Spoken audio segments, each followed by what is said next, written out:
So rather than a standard reading today, I'm going to start us off with a very short Apache prayer. Looking behind, I am filled with gratitude. Looking forward, I'm filled with vision. Looking upward, I am filled with strength. And looking within, I discover peace. Good morning and Happy New Year to all of you. Happy New Year. Okay, before I get started with this homily, I'm going to turn myself in. I'm guilty. Of what, you may ask? Well, in early December, I shared a Facebook meme. What was this horrible meme and what did it say? Well, it had a picture of the Grinch and it said, before I agree to 2022, I'm going to have to see the terms and conditions. Yeah, it got a laugh. And yeah, it summed up the exhaustion that we all seem to be suffering from heading into 2022. But it really doesn't fit with who I am, what I believe, and the message that I would like to bring to you today. So as I wrote today's homily, I went back to Facebook and I deleted that post. You see, my friends, the new year doesn't come with terms and conditions. We don't know exactly what this year will bring. Well, it's not entirely true. I can tell you this. 2022 will bring some sadness. It will bring some confusion. It will bring some struggles. But guess what? Every new year does. More importantly, 2022 will also bring joy, happiness, abundance, and creativity. So rather than that silly saying that I shared on Facebook, I would like to take us to one of the ISD principles of belief as my saying for 2022. Almost said 2021, 2022. We affirm the personal responsibility of the individual, and we affirm that we choose our happiness or unhappiness as we apply the laws of the universe.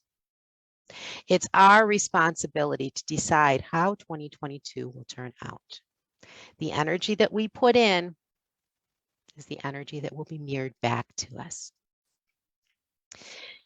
Now, the last time that I did the first homily of the year was January 5th, 2020, from our Dietz Street location. The title was Looking Back to Move Ahead, using the footprints of where we have been as guideposts to help us set our trajectory for moving forward. Little did I know, as I was giving that homily, what was coming. And so here we are, January 2nd, 2022, a lot of twos. By the way, the twos represent balance. So I think Diana touched on that. And the title of today's homily is Lighting the Path to the New Year, Stepping Forward with Care and Gratitude. So how do we light the path forward into 2022? I'm thinking we're just going to go back to that Apache prayer that I opened with, and let's just work our way through that. Looking back, I'm filled with gratitude. Now, over the last couple of years, since COVID began,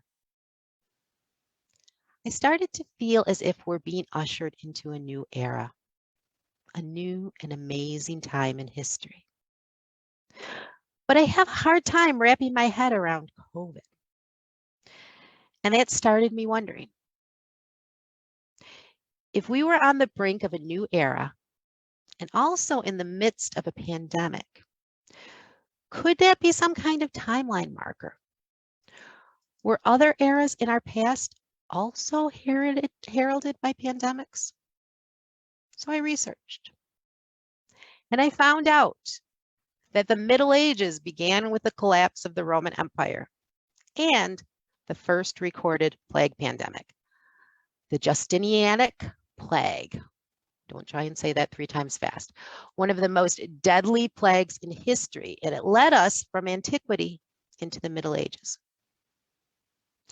Now, during this medieval period, the Catholic Church became the most powerful institution, with kings, queens, and other leaders deriving much of their power from the protection of the church. And history says that there were few advances in art and science, and that there was violence, war, ignorance, famine. Now, the end of the Middle Ages, the beginning of the Renaissance, was triggered by many things: the end of the Crusades, conquest of Constantinople, the discovery of America, allowing the size of our world to expand, the invention of the printing press, so that sharing of knowledge and current events became more common, and the second great pandemic, the Black Death. Now, a couple of interesting points to make here, and I'm just giving these for interest purposes, but that second great pandemic that ushered in the Renaissance appears to have started in Asia and entered Europe through Italy. And that country, Italy, was hit with the plague particularly hard. Sound familiar? Another interesting fact about the second bubonic plague: I found a statement in a Wikipedia article that says, as a result of the decimation in the populace, the value of the working class increased, and commoners came to enjoy more freedom. To answer the increased need for labor, workers traveled in search of the most favorable position economically. Now, this statement was speaking to the fact that the plague hit the hardest in the populated cities and struck royalty as hard as the average urban dweller, and much harder than the farmers or the laborers who lived outside of the feudal cities. But it kind of reminds me of the Great Resignation of 2021, where so many workers decided that they didn't need to suffer with the conditions that they'd always known. They didn't need to put in 12-hour days and work for little pay. So in large groups, workers voluntarily resigned from their jobs to find more favorable positions. Now, the Middle Ages were known as the Dark Ages, and it was said that there were few advances in art and science. Remember I mentioned that? And yet, if it weren't for the Middle Ages, there would have been no Renaissance. During the Middle Ages, the Islamic world was growing larger and more powerful. Great cities in the Middle East, such as Cairo, Baghdad, Damascus, they had thriving poets, scientists, philosophers who wrote thousands of books. Inventors devised technologies such as the pinhole camera, soap, windmills, surgical instruments, an early flying machine, and even the system of numerals that we use today. All of these came from the Islamic world during this period. Even more importantly, scholars translated ancient Greek, Iranian, and Indian texts into Arabic during this time. And thanks to the Crusades, these translations of ancient texts found their way back to the Western world, directly contributing to the changes in thinking that led to the Renaissance. As a matter of fact, one of the scholars whose work had been studied in the East and was now available to those in the West was Aristotle. Aristotle, who brought us metaphysics, philosophy, the beginning of scientific thinking, of observing the world to come up with answers as to how it works. Aristotle's works demonstrated that we were able to begin to understand our existence, the universe, our place in it, without being dependent on church authority to tell us who we were and why we were here. And it was this thinking that contributed to the Protestant Reformation during the Renaissance. So, Dark Ages or not, it seems like we wouldn't be where and who we are today without that time in history. So why have I gone this far back? Well, because there are many similarities that I wanted to point out, which I did a few of them, right? And because, as I mentioned, I feel like we're on a precipice of a new era, what I'm going to call a new Renaissance. The word Renaissance comes from French, back, and naissance, birth. So it actually translates to rebirth, reborn. And it was characterized by an effort to revive and surpass ideas and achievements of classic antiquity.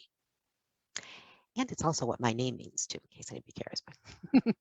So the first Renaissance, it was a time of great strides in art, architecture, philosophy, literature, music, science, technology, politics, religion, and world exploration. And it gave us such greats as Leonardo da Vinci, Galileo, Copernicus, Dante, Shakespeare, Michelangelo. So I look back with gratitude to the past, to those who walked through these difficult eras in human history and brought us to the historic point that we're at today. I look back on just my lifetime and I see how amazing things have just been emerging with greater and greater speed. And I look back with gratitude at the last 2 years, at the changes that this pandemic has brought to us, to me, to you, and to our world in general. Which brings me to the next line of our Apache prayer. Looking forward, I am filled with vision. Most of us have spent the last 2 years doing some intense internal work, whether it was learning more about our intuitive connection, strengthening our spiritual beliefs, discovering the power in prayer and meditation, or working on unburying those parts of ourselves that we had hidden away and that required healing. And when we entered the year of the Great Pause in 2020, many people began to utilize the quarantine period, the time of quiet, away from the chaotic world, to connect to the stream of creativity that runs through us all. People began to look to writing, to drawing, to painting, to singing, to playing instruments, to discussing philosophy and metaphysics as a method for healing and connecting to our own divinity. So as our personal and planetary vibrations continue to raise, my vision for our future is that we're stepping into a wondrous rebirth as a society. We are birthing a new renaissance as a result of the quiet that COVID gave us. We will find epic strides happening in medicine, art, literature, music, science, philosophy, metaphysics. The new Da Vinci's, Galileo's, Copernicus's, Dante's, Shakespeare's, and Michelangelo's that emerge from this period, they're going to be doing so in a new and unique way by cooperating with each other to merge all of these fields. I see science and metaphysics flourishing hand in hand, philosophy and space exploration becoming teammates, literature and music becoming partners, art and medicine feeding each other. We'll go to the edges of what we thought possible and beyond. Our global new renaissance will be characterized by an effort to revive and surpass the ideas and achievements of those who came before us. Now, the next line of our prayer, looking upward, I am filled with strength. In my development circle on Tuesday, we set our intentions toward receiving messages for the new year. We started out in a meditation looking for our own personal messages, and then we asked for a larger message for us all, a group message, and then ended up giving each other individual messages. It's interesting how that ended up breaking out, self, collective, and others. It's kind of similar to the pathways we've been taking since COVID, working on ourselves, connecting to the collective energy that connects us, and then working to help and serve others. So the group or collective messages, they all had a similar theme about the road ahead being difficult, but that we needed to ensure that we allowed ourselves to rise above those things that we had no ability to change. And the messages we received for each other, they were full of joy and love. They talked about pouring love and understanding from full pitchers, knocking down walls that are in our way, blue skies, seeing one's own inner beauty. And when the circle ended, someone even mentioned, isn't it strange how the individual messages were so uplifting and yet the group messages talked about the time ahead being difficult? which started me thinking, difficult. I received a message from Spirit in automatic writing that said, "You were a difficult child." Hello, ego. Wait one darn minute. I was a good kid, a little stubborn maybe, but why would you say I was difficult? I was kind of upset because I was viewing the definition for the word difficult as characterized by or causing hardship or problems. So fast forward that a little bit to the point where I actually looked up the meaning of the word difficult, and I found out there was another definition. Difficult, hard to understand, puzzling. Well, that makes a little more sense. Maybe I was a child who was hard to understand and puzzling to my parents and teachers. But I tell you this story because I feel like many of us are getting messages that the beginning of 2022 is going to be difficult. But maybe we're just looking at the wrong definition of the word difficult when we talk about this difficult time in history. And if the beginning of this year is going to continue to be difficult or hard to understand, we only need to remember to look up for strength. When we realize that the connections that we've worked on for the last 2 years are always available to help us work through those things that puzzle us or that we don't understand. So just like my vision of the future, where the humanities and the sciences will work together hand in hand, I see 2022 as the year that more people begin to understand that physical and spiritual worlds do not need to be separate. That we all have a partner to help strengthen us on this journey. God, Spirit, the universe, our own higher self, Christ or Buddhic consciousness, whatever it is that you define this partner as, our strength is found in realizing that they're a part of us. And the strength of knowing that none of us journey alone is what I wish for everyone in this coming year. And now to the last line of our prayer. And looking within, I discover peace. Now, my friend Elka invited me to join a New Year's webinar yesterday. And the people who were running it were talking about finding a word that summarized their resolution for 2022. Now, strangely enough, last week I'd been thinking about my goals for this coming year. And I'd received just a single word, clairaudient. And the word that I received was equanimity. Now, I consider myself relatively good with the English language, but I did have to look the word up. I just wanted to make sure I was spelling it right and that it actually made sense for the context I was receiving it in. The definition: mental calmness, composure, and evenness of temper, especially in a difficult situation. Again, that word difficult.